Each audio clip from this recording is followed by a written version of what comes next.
बिस्मिल्लाहिर्रहमानिर्रहीम। अस्सलाम वालेकुम। इंशाल्लाह मेरे सब बहन भाई ठीक ठाक होंगे। आज मैं रेसिपी नहीं बल्कि रेमेडी लेके आई हूँ और ये बहुत ही ज़्यादा कारआमद नुस्खा है, बहुत ही ज़्यादा मुफीद है और ख़ास करके बुज़ुर्गों के लिए है जिनको जोड़ों का दर्द हो, पट्ठों का खिंचाव हो और फालज का जो मरीज़ हो उसके लिए बेहद मुफीद है। और ये आजमाया हुआ नुस्खा है, हमारे घर में ही हमने ख़ुद आजमाया, ख़ुद इस्तेमाल किया, तभी ये आपके साथ शेयर करने जा रहे हैं। तो इंशाल्लाह आप बनाइएगा इसको, बहुत ही ज़्यादा आपको इससे फ़ायदा होगा। जिस किसी को भी कोई भी मसला है इस तरह का वो लाजमी आजमाए। तो चलें जी शुरू करते हैं। बिस्मिल्लाहिर्रहमानिर्रहीम। यहाँ पर देखें कोई भी आप टूटा फूटा कोई बर्तन घर में कोई पतीली हो ख़राब तो उसको आप इस तरह से इसको बनाने के लिए इस्तेमाल कर सकते हैं। तो मेरे पास ये पतीली है, तो पतीली के ऊपर से जो उसका किनारे होते हैं वो टूटे हुए थे, उसको मैंने और मज़ीद तोड़ दिया था और साइडों से उसको थोड़ा सेट कर दिया था हथौड़ी की मदद से। अब इसके नीचे हमने सुराख करने हैं, थोड़े से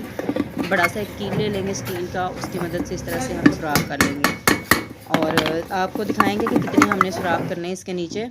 तो ये देख सकते हैं हमने इस तरह से सुराख कर लेने हैं। तो ये जो पतीली है पहले भी इसी तरह से रेमेडी बनाने के लिए काम आती है, तो इसीलिए आपको ये काली लग रही है। तो यहाँ पर मैंने अंडे बॉईल किए थे 1.5 दर्जन और ये अंडे का जो ऊपर वाला हिस्सा होता है वाइट, उसको हमने अलग कर देना है। वो आप किसी भी चीज़ के लिए इस्तेमाल कर सकते हैं। तो सिर्फ हमने जर्दियाँ इस्तेमाल करनी है इस तेल को बनाने के लिए।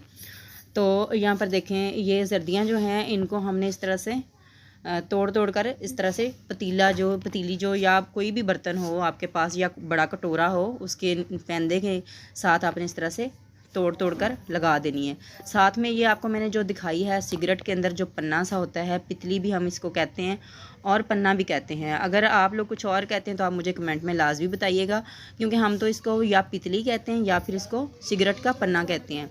सिगरेट की जो खाली डब्बी होती है, कहीं भी आप स्टोर से सिगरेट जहाँ से मिलती हैं वहाँ से आप पता कर सकते हैं, वहाँ से ये बआसानी मिल सकती है। तो अब यहाँ पर हमने जो कटोरा है, एक कटोरा लेंगे, वो नीचे रखें। एक मैंने नीचे एक बर्तन रखा है, कोई भी जो बर्तन इस्तेमाल बट्ठल जिसको हम कढ़ाई कहते हैं ना, जो सीमेंट वगैरह के लिए इस्तेमाल होती है, उसके अंदर या कोई भी ऐसा फालतू बर्तन ले लें। तो उसके अंदर हम पहले कटोरा रखेंगे और फिर जो पतीली जिसके अंदर हमने जर्दियाँ जिसको सुराख किया था जर्दियाँ उसके अंदर डाली थी और फिर हमने उसके ऊपर पितलियाँ लगाई हैं। और अब हमने कोयले जलाए थे, कोयले जला लें या आप लकड़ियाँ जलाकर उसके कोयले बना सकते हैं। तो इस तरह से ये देख सकते हैं सारे कोयले हम उसके ऊपर डाल देंगे। तो कोयले जो हैं हमने इनको डालकर इसके ऊपर रख देना है। तो आप ये देख सकते हैं कि 2.5 से 3 घंटे के बाद ये तेल निकलना शुरू होगा, ये कतरे आपको नज़र आ रहे हैं कि गिरना शुरू हो गए हैं। तो ये इस तरह से हम इसका जो तेल है अंडों की जर्दियों का तेल निकाल लेंगे। तो ये थोड़ा मुश्किल तो है लेकिन बहुत ही ज़्यादा कारआमद नुस्खा है। अगर करने लगे तो फिर आसान हो जाता है। कोई भी काम हो अगर हम करने पे आए तो वो आसान हमारे लिए हो जाता है, कोई चीज़ भी नामुमकिन नहीं होती। तो यहाँ पर देखें ये पूरी रात पड़ा रहा है इसके नीचे, आग जो हमने ऊपर जलाई थी पूरी रात पड़ा रहा है। तो ये देखें ये इस तरह से हमारे पास तेल निकल आया, हमारे पास ये इस तरह इतना तेल जो है हमारे पास आ गया है। तो अब हम इसको, ये ठंडा तो हो चुका है, अब हम इसको किसी बंद ढक्कन वाली बोतल में महफूज कर लेंगे।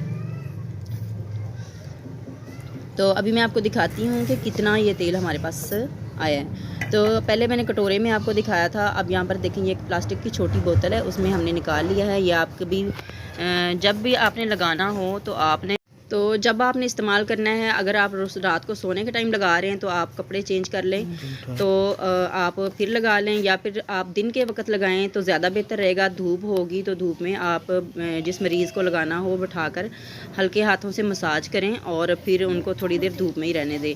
और फिर कोई मोटा कपड़ा या गर्म कपड़ा पहनना चाहिए, ठंडे कपड़े नहीं पहनने। और उसके बाद आपने कोई 2-2.5 घंटे नहाना भी नहीं है।